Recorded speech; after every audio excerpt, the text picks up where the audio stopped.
கோவையில் rotary club millennium சங்கத்தின் புதிய நிர்வாகிகள் பொறுப்பேற்பு விழாவில் சமூக சேவை, மனிதநேயம், தலைமைத்துவம் மற்றும் பொதுநலப் பணிகளை சிறப்பாக முன்னெடுத்து செல்வதாக உறுதியளித்தனர்.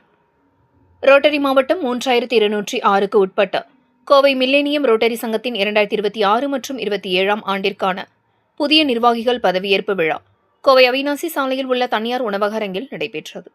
இதில் சங்க உறுப்பினர்கள், குடும்பத்தினர், சிறப்பு விருந்தினர்கள் மற்றும் பலர் கலந்து கொண்டனர். விழாவில் சுந்தரமூர்த்தி தலைவர் பொறுப்பையும், தானேஷ் செயலாளர் பொறுப்பையும் ஏற்றுக்கொண்டனர்.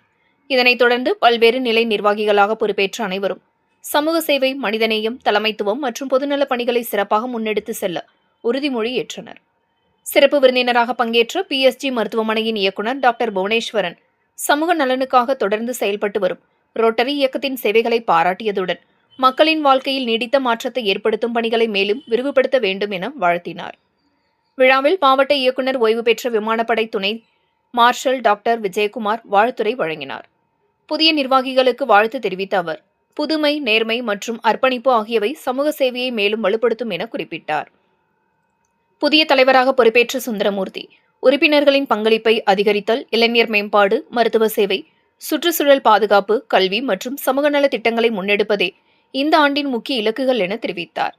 செயலாளர் தானேஷ் அனைத்து உறுப்பினர்களின் ஒத்துழைப்புடன் திட்டங்களை சிறப்பாக செயல்படுத்த உறுதியளித்தார். இதனைத் தொடர்ந்து மகளிர் பிரிவு தலைவராக ஹேமா சுந்தரமூர்த்தி, செயலாளராக கவிதா தானேஷ் ஆகியோரும், இதேபோல இளையோர் பிரிவின் புதிய தலைவராக பிரணாயா சுந்தரமூர்த்தி, செயலாளராக ரீமா தானேஷ் ஆகியோரும் பொறுப்பேற்றுக் கொண்டனர்.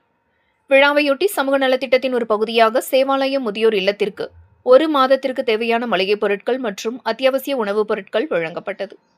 மேலும் பொருளாதாரத்தில் பின்தங்கிய 50 மாணவர்களுக்கு பள்ளிப்பைகள் மற்றும் எழுது பொருட்களும் வழங்கப்பட்டன. இந்த நிகழ்ச்சியில் ரோட்டரி சங்க நிர்வாகிகள், உறுப்பினர்கள் மற்றும் பலர் கலந்து கொண்டு புதிய நிர்வாகிகளுக்கு வாழ்த்து தெரிவித்தனர்.